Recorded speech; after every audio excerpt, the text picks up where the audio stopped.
So am I lazy or am I resting? That's the question I want to talk about in this video. So tell me if you've been here. You know you need to make a video, look for a job, post on your website, hang out with family, hang out with friends, go to a networking event. The list goes on. No matter what your list is, you know you have a lot on it. And for some reason, all you want to do is lie on the couch and stream through Netflix or Hulu and try to find the next thing to watch.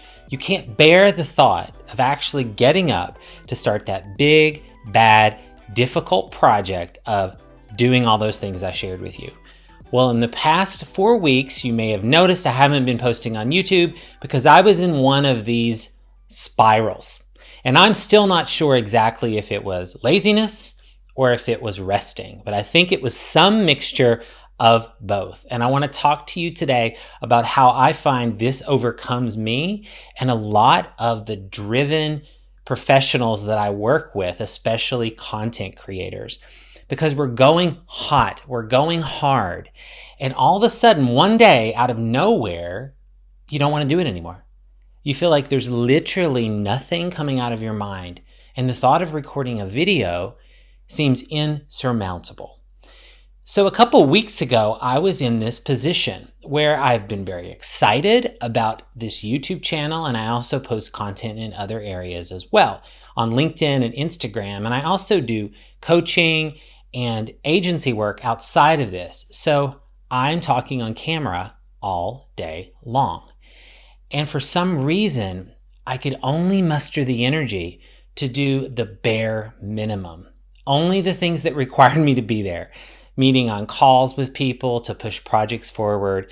Once I was there and I was present, I literally walked away from the computer, got lunch, came back, took a nap, and lied on the couch. Here's what I think was happening. I think my body said, you've had enough. You completely are at wit's end. You have nothing left to give because you've burnt yourself out. Now, this really shows up for us as content creators because the mental capacity needed to come up with an idea, do ideation, and show up on camera and actually deliver this with momentum. That's hard, y'all. That is a hard thing to do.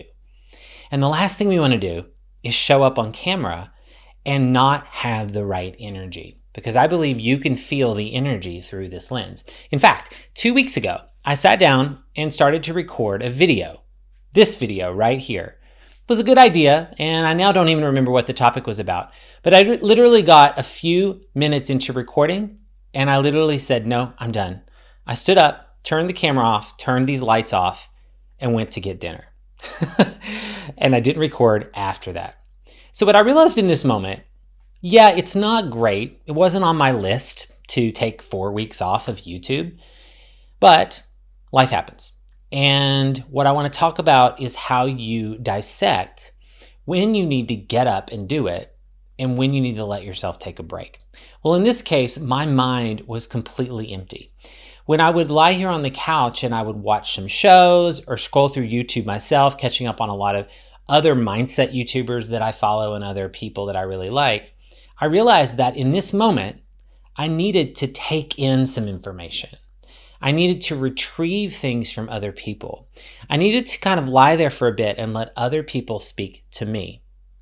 Now, there are other times in life when this is the opposite of what we need, where I'm lying on the same couch and I realize I'm watching another video about mindset and then another video about content creation, and yet I'm taking no action. Let me tell you how I delineate between those things. It all comes down to a feeling. And for me, when I'm procrastinating, I can feel it, because here's what it feels like for me. There's this sense of drive that's pushing me. It's almost like it's hitting this wall that I've manufactured. And this wall is the wall of procrastination. And it's like, no, you need to watch another video. You need to think about this a little bit more. It's too overwhelming. Do it tomorrow. It's too big. We got to just stop. Yet the drive is pushing me the whole time. And so in those instances, when I'm lying on the couch or on my phone scrolling, I feel as if my body is jumping out of its skin. I want to do some things, and I go to sleep that night feeling guilty because my body is still full of energy. And that is how I know when I'm procrastinating. What happened in the past 4 weeks was not really that scenario. Maybe a few times it was. But what was really happening was when I would lie on the couch and do those same things, I realized that my mind was empty. My cup needed to be filled up, as many people say. I've heard Oprah say this before. My cup needed to be filleth up. And I needed time to process some ideas, to take in some new information so that I could then share new observations and things back with you. The key difference is this. In that moment, I didn't feel that pressure. In fact, it felt more difficult to get up and sit at this camera and talk because I didn't know what to say. My mind was empty. It felt silent, like I wanted to just be quiet for a period.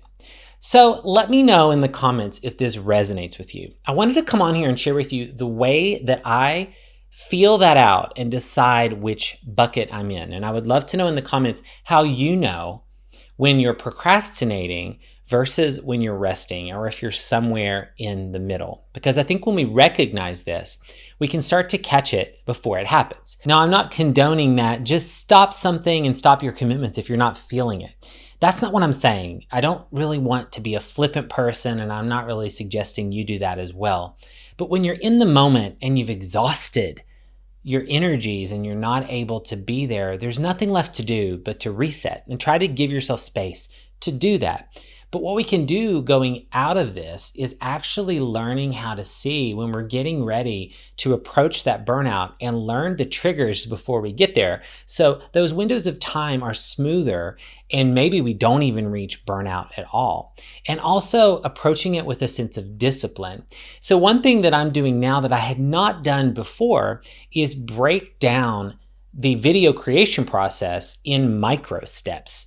I mean, I know how to do it. This is pretty effortless because I work in video creation.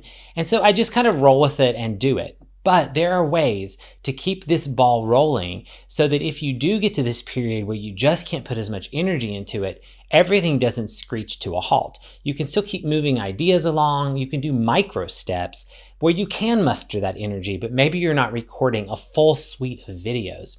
And I think that's something that you can do in advance that is really, really big. So just breaking down the task that feels so big to you in these small micro steps.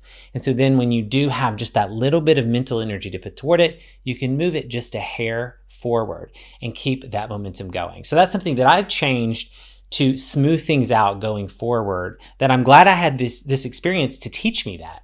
Because again, life's about learning. And hey, now I know how to do that and be much more on task so that I can rest while also keeping things moving along, if even at a shorter pace or a slower pace. So that's really, really important. And there's one more thing that I know that's a telltale sign that I'm actually procrastinating, and that is when I'm striving for perfection.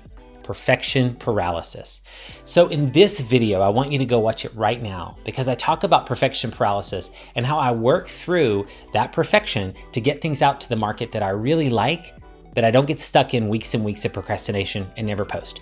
So go watch that video and I'll see you over there. Thanks, later.